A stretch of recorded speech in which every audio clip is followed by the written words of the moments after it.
자, 오늘 기사입니다. 따끈따끈한 기사죠. 왜 더 큰 평수로 옮깁니까? 이거 거래허가 못 내줍니다. 라는 제목의 기사가 하나 떴습니다. 자, 구청 담당자가 아니 30평에서 40평대로 왜 옮기세요? 라고 물어봤대요. 그러니까 민원인이 아니 애들이 좀 커가지고 좀 집을 좀 넓게 쓰고 싶어가지고 집을 좀 이사 가려고 합니다. 식구가 몇 명인데요? 4명인데요? 아니 4명이면 30평도 충분한 거 아닌가?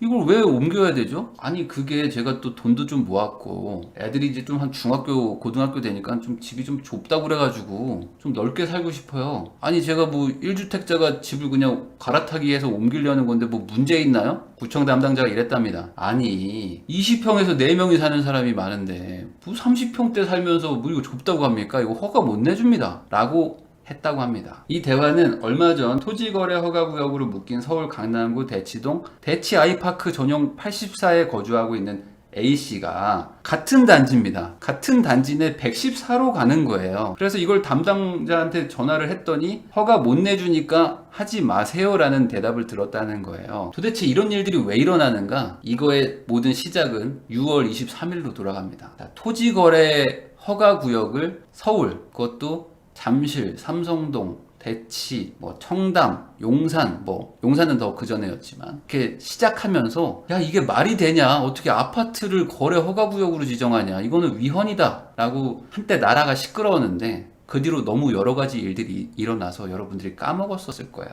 자, 오늘부터 토지거래 허가 묶인 강남 풍선효과 전셋값 급등이 우려된다. 이게 4개월 전 기사죠. 강남 일부 지역이지만 토지거래 허가구역으로 아파트, 대단지 아파트들이 몰려있는 동들이 딱 묶여버리면서 야 이거 전셋값 이거 급등하고 이거 큰일 나는 거 아니냐라고 우려를 4개월 전에 했었거든요. 근데 이미 지금 그런 부작용들이 일어나고 있죠. 임대차 3법 때문에도 일어나지만 중첩돼서 일어나고 있습니다. 자, 그래서 서울 강남구 삼성, 대치, 청담, 송파구, 잠실동은 토지거래 허가를 받아야 된다. 누구한테? 구청장한테 1년 동안 이게 시행되는데 용산은 그 전에 4월인가 5월에 됐었죠. 그래서 토지 면적이 주거지역에서 18제곱미터인데 이거 한 얼마야? 5평 정도밖에 안 되잖아요. 그러니까 그냥 웬만한 17, 8평 이상인 아파트들은 다 구청장한테 허가를 받아야지만 매수가 되고 허가를 못 받으면 사지를 못하게 되는 그런 제도입니다. 그래서 이거에 대해서 과거 영상을 찍어 놓은 게 있으니까 한번 보세요. 근데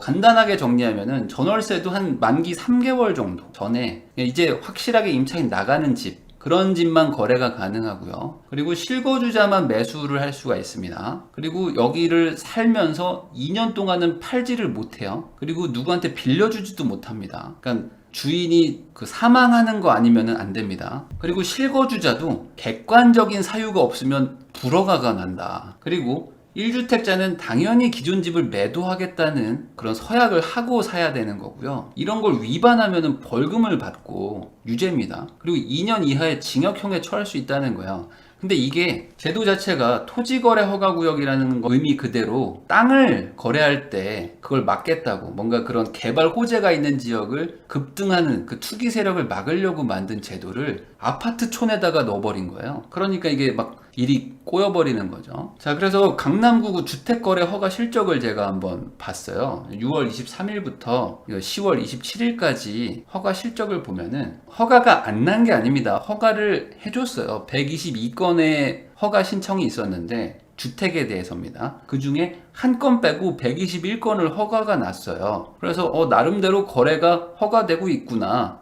그러면 나머지 한 건은 뭐지? 궁금하잖아요. 자, 2020년 8월 7일에 청담동 129번지 아파트 하나가 불허가가 납니다. 이건 허가를 안 해줬어. 그래서 이 한 건이 뭐냐라고 봤더니 여러분들이 영동대교, 청담동에서 영동대교로 이제 타고 이제 왔다 갔다 하시는 분들이 있는데 그 다리 앞에 이 엄청나게 큰 뭔가 아파트도 아닌 것이 뭔가 오피스도 아닌 것이 하는 뭔가 되게 신축 건물 하나가 있는 거를 보셨을 거예요. 요게 아파트입니다. 29호실밖에 없는 초고급 아파트거든요. 그래서 여기 위치가 여기에요. 기존에 이제 호텔을 철거하고 아파트로 이제 신축한 건데 여기 위치를 지금 보시면 바로 한강 앞이잖아요. 바로 한강 앞이고 여기에 아이파크 하나 있는데 여기 옆으로도 한강뷰가 쫙 펼쳐지고 이쪽으로도 한강뷰가 보이니까 이 코너 자리 여기를 초호화 아파트로 만들면 좋겠다. 그래서 여기는 층고가 천장 높이가 6.7m입니다. 그러니까 이거는 그냥 일반인들이 사는 수준의 집이 아니고 그냥 뭐 미국 맨하탄에 있는 초호화 아파트를 본따서 만든 수준의 집이라고 생각하시면 돼요. 뭐 방 인테리어도 뭐 이렇답니다. 이거 그냥 참고만 하세요. 그래서 요게 얼마에 분양하냐? 펜트하우스는 180억 정도에 분양을 하고 뭐 기본적으로 한 70억 정도에 분양을 한다고 합니다. 그래서 지금 이제 다 지어져 가지고 입주를 하고 있는데 전세가 60억이에요.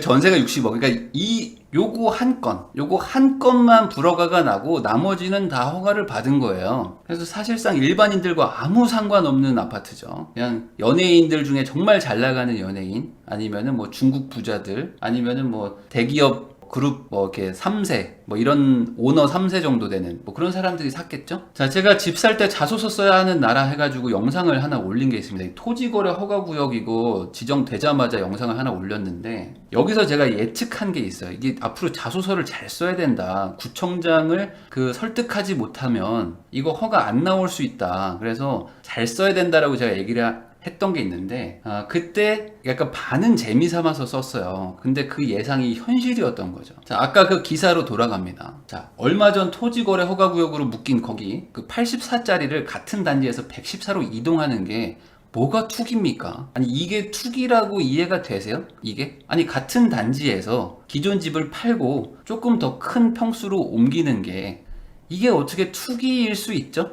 그것도 1주택자가? 그냥 애들이 커가지고 그냥 집을 옮기는 건데. 근데 이게 거부당했다는 겁니다. 거부당했다. 자, 이 A씨, 거부당한 A씨는 지금 살고 있는 집을 팔 거다. 팔고 새로 계약하는 아파트에 실거주 할 거다. 실거주 안 하면 징역입니다. 벌금형이니까. 당연하죠. 자금 조달 계획도 문제가 없겠죠. 기존 집 팔아가지고 모은 돈 합쳐가지고 조금 한 평수 큰 거 간다는 거니까. 근데 해당 공무원은 같은 단지에서 왜 옮기냐고 했다는 거예요. 왜 옮기냐? 요건 제가 좀 이따 얘기하겠습니다. 그래서 지금 살고 있는 집으로도 충분하다는 걸 왜 공무원이 판단하냐? 라면서 울분을 토했다는 거죠. 그래서 실제로 허가가 잘 나고 있는 게 아니라 아예 처음부터 공무원들이 잘라버리고 있었던 거죠. 이런 경우도 있어요. 자, 강남구 도곡동의 도곡 렉슬에 사는 B씨도 황당한 사례를 겪었답니다. 이 도곡동은 토지거래 허가구역이 아니에요. 그런데 길 건너 맞은편에 대치동 아이파크로 이사하려고 했다. 근데 아니 내가 도곡동에 살다가 대치동으로 가는데 담당 공무원이 허가를 안 해줬대요. 그래서 왜? 라고 물어봤더니 아니 도곡 렉슬이나 대치 아이파크나 같은 동네인데 왜 이사를 하냐? 하면서 못 해줬다. 허가를 못 내주겠다고 하더라는 거예요. 자, 여러분들이 도곡 렉슬과 대치동 아이파크를 모르시니까 제가 설명을 드리면 이 분당선에 한티역이라는 게 있습니다. 여기 앞 위로 가면 선능역이고요. 여기가 대치동이고 여긴 도곡동이에요. 그런데 여기 도곡 렉슬이라는 데가 있습니다. 그런데 바로 길 건너에 대치 아이파크라는 데가 있어요. 그래서 여기 살던 분이 대치 아이파크로 이사 가겠다는 거예요. 근데 이걸 아니 왜 길 건너서 이사를 가냐? 가지 말라 라고 구청에서 잘랐다는 겁니다. 그런데 이 대치동의 어떤 실상을 공무원이 몰랐거나 알았어도 애써 무시한 거죠. 뭐냐? 이 대치동은 전국에서 가장 학원가가 많고 진짜 말 그대로 애들을 어떻게든 사교육을 시켜가지고 좋은 학군에 좋은 학교를 졸업시켜서 뭐 의사 변호사 만들겠다는 그런 강렬한 열망이 있는 부부들이 사는 동네란 말이죠. 그러니까 여기는 어떤 중학교를 가느냐가 정말 중요해요. 그런데 이 도곡 렉슬에서 살면은 중학교는 보통 근거리 배정이 되잖아요. 그렇다 보니까 뭐 역삼중학교 도곡중학교가 나쁘다는 얘기가 아닙니다. 여기도 되게 학군 좋고 다 좋은데 보통 도곡 렉슬에 살면은 뭐 이쪽으로 이제 배정을 좀 받는데 요 길 건너서 대치 아이파크에 살면은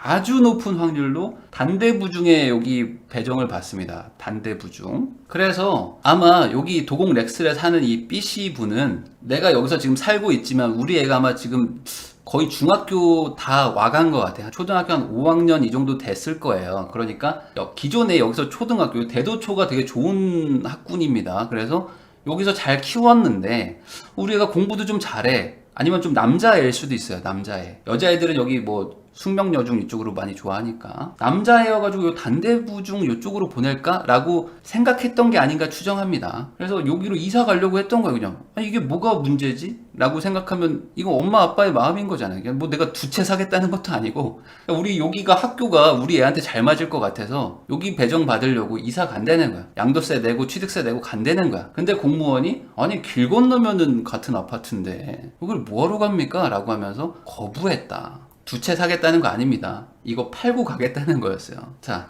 요런 케이스도 있어요. 뭐냐, 압구정동의 아파트에 살던 C씨도 대치동 동부 센트레빌 아파트로 이사 가려다가 강남구청에서 집을 먼저 팔아라, 집을 먼저 팔고 나서 오는 거 아니면은 안 된다라고 얘기를 했답니다. 그래가지고 당황했다. 그래서 이사 계획을 접었다고 하는데 여기도 마찬가지죠. 여기가 대치동부 센트레빌입니다. 여기는 좀 대형 평수예요. 그래가지고 이쪽으로 가면 또 아까 말한 이쪽 학군에 좀 배정받을 수가 있으니까 아마 제 추측입니다. 압구정동에서 맨날 이제 택시나 버스로 막 실어 날랐겠죠? 초등학교, 중학교 막 열심히 실어 날랐던 압구정에 살던 어떤 부부가 야, 이거 못하겠다.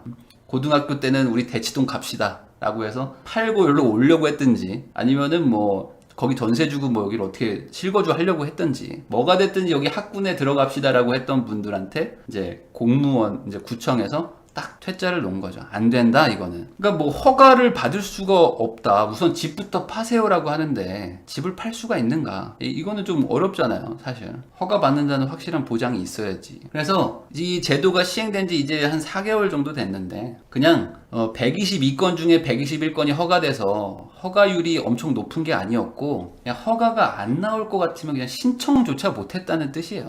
그렇게 보시는 게 타당한 것 같습니다. 다들 추측했지만 요번에 사실로 밝혀진 거죠. 왜 그러냐? 보통 이렇게 되면은 실거래가가 뜨잖아요. 기존의 집을 팔고 새로운 집으로 오게 되면 기존 집도 실거래가 뜨죠. 최고가로 뜨겠죠. 요즘 워낙 많이 올랐으니까. 그리고 새로 가는 집도 실거래가 최고가로 뜨겠죠. 그러니까 이 거래를 승인해주면 도곡 렉슬에서도 최고가가 뜨고 대치 아이파크에서도 최고가가 뜬단 말이죠. 그러니까 강남구 집값이 사실은 안 오르고 있었다라는 게 아니라는 게 나온다는 거죠. 이게 통계적으로 잡혀버리니까 이거를 막아야 된다라고 강남구에서 생각했던 걸로 추정합니다. 그래서 구청에서는 뭐 이런저런 이유로 어떻게든 허가를 안 해서 실거래가 되지 않도록 잡으려고 했던 게 아닌가. 그래서 실제로 지금 매매 거래가 급락했어요. 자, 2020년 강남구 아파트 매매 거래량을 제가 한번 뽑아봤는데 거래 허가 지역이 대치동, 삼성동, 청담동입니다. 여기 3개인데 이 6월 23일 기준으로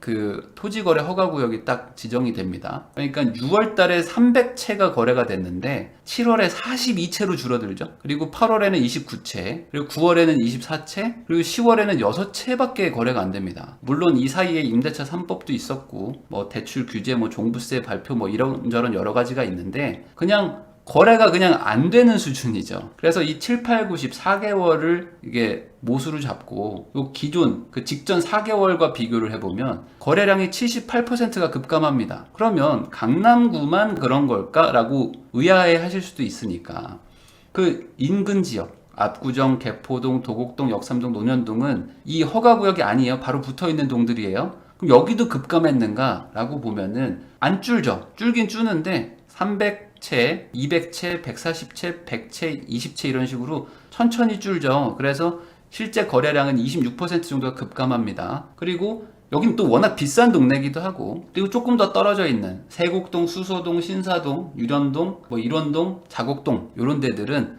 거래량이 많이 안 줄어요. 이 4개월과 직전 4개월을 비교해보면 그렇게 거래량이 줄지 않습니다. 그래서 이 지금 토지거래 허가구역으로 그러니까 사실상 아파트 거래 허가구역이죠. 여기가 지금 잡혀있는 용산, 삼성, 대치, 청담, 잠실 여기는 서울에서 최고 인기 주거지역입니다. 그러면서 뭐 서울에서 최고로 매수하고 싶은 지역이죠. 그래서 이 동네를 지금 거래를 불가능하게 막은 게 아닌가. 특히 강남구는 뭐 송파구는 이 정도는 아니라는 얘기가 좀 들리는데 이건 아직 제가 뭐 확인을 못 해봐서 우선 강남구만 얘기를 합니다. 강남구는 거의 거래를 막는 수준으로 최대한 허가를 안 했다. 그러니까 실거래가 안 떠가지고 상승세를 막았던 거죠. 그러니까 지금 매수를 할 수도 없죠. 그리고 매도를 하려면 양도세가 너무 크고 그거 팔아가지고 딴 데 옮길 수도 없고 그리고 전세를 살 수도 없죠. 계약갱신 청구권 다 쓰고 임대차 3법 때문에. 그리고 이사를 가려면 또 갈 곳에도 전세가 없어. 그러니까 한마디로 지금 사는 곳에 살아라, 계속 움직이지 말라라는 정책이거든요. 그런데 그 와중에도 움직이지 마세요 하는데도 그 와중에도 어쩔 수 없이 이 동네에 와서 살아야 되는 사람이 있을 수가 있잖아요. 예를 들어 뭐 우리 애가 뭐 중학교를 들어가는데 아니면 우리 애가 고등학교를 들어가는데 또 공부를 또 잘해. 그래서 또 대치동 가서 어떻게 좀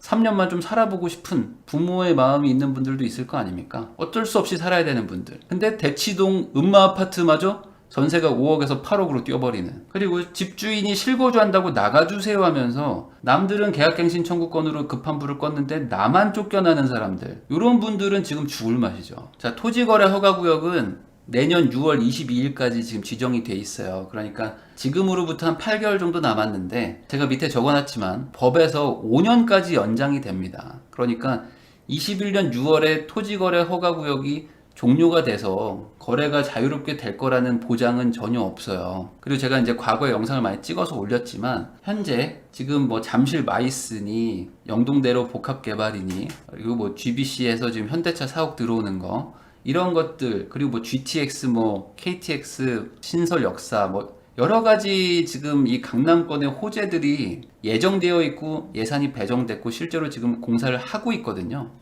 그러니까 토지거래 허가 구역이 내년에 끝난다? 라고 저는 좀 예상하긴 좀 어렵습니다. 그러니까 이게 앞으로 한 1, 2년은 더 가지 않을까. 왜냐면 여기서 지금 이거를 풀어버리면 완전히 엄청나게 이 거래가 막 될 거니까. 그래서 현재 지금 뭐 구청이든 뭐 어디서든 지금 어떻게든 거래를 막으려고 하고 그래서 가격 급등을 막으려고 하고는 있지만 이게 뭔가 원론적인 대책은 아니란 말이죠. 그래서 지금 부작용들이 뭔가 지금 그냥 수면 아래에서 눌려 있는 게 아닐까. 그래서 이게 언젠가 터지면 어떡하나 라는 그런 걱정이 점점 더 많이 들고 그리고 정부 정책들이 지금 계속 나오는 게 부작용들이 일어나면서 국민들한테 현실적으로 다가오고 있잖아요. 특히 전세 급등은 현실로 느끼는 분들이 많으니까 이걸 어떻게 해결할까? 정부가 어떻게 해결할지 걱정입니다. 걱정인데 어쨌든 지금 현실은 이렇고 알고 봤더니 이렇게 막고 있었다더라 라는 얘기를 전달을 해드리면서 영상 마치겠습니다.